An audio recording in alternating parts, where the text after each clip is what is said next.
હરિઓમ શ્રી રામ અંબગના મારું નામ સંજય સિંહ પવાર કમલાનગર ઉપાસના કેન્દ્ર આજવા રોડ વડોદરા। હોળીનો સમય હતો।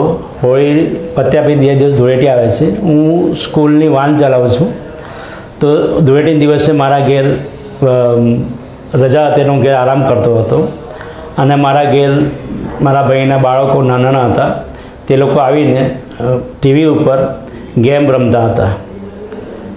એટલા સમયમાં સોસાયટીના લોકો આવ્યા, છોકરાઓ જે છે સોસાયટી એ લોકો આવ્યા અને મને કે ચાલો પવાર કાકા આજે આપણે નદીએ નાહવા જઈએ। પણ મેં એમને કીધું ભાઈ આજે મને રજા છે, આજે આરામથી સુવા દો, આરામ કરવા દો। તો કે નહીં કે ચાલો કે।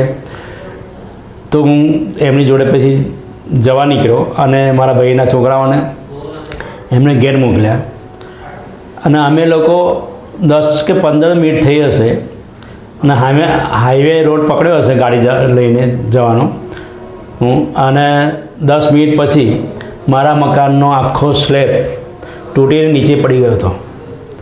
જ્યાં મારા ભાઈના છોકરા બેઠા હતા, વિડીયો ગેમ રમતા હતા, ત્યાં પણ સ્લેબ પડી ગયો હતો।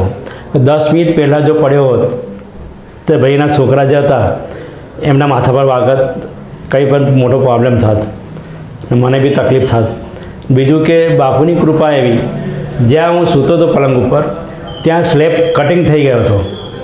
સ્લેબમાં સળિયા આવે છે, એ સ્લેબના સળિયા બધા કટિંગ થઈ ગયા હતા માપના, એટલે મારા પલંગ ઉપર કંઈ પણ પડ્યું નહોતું, એક કાંકરી પણ પડી નથી। અને બીજું કે મારા બાપુના ફોટા જે મૂક્યા હતા મેં, મારા જે સોફા સેટ ઉપર બાપુને બેસાડેલા છે મેં, તો ત્યાં આગળ બી સ્લેબ કટિંગ થઈ ગયો હતો, ત્યાં પણ એક કાંકરી પડી નથી।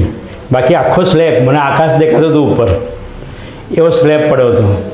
અને બાપુની એટલી કૃપા, આઈ દાદા બાપુ મોટી આવી, એમની કૃપાથી મારા ભાઈના છોકરાઓને કંઈ થયું નહીં, મને કંઈ થયું નહીં।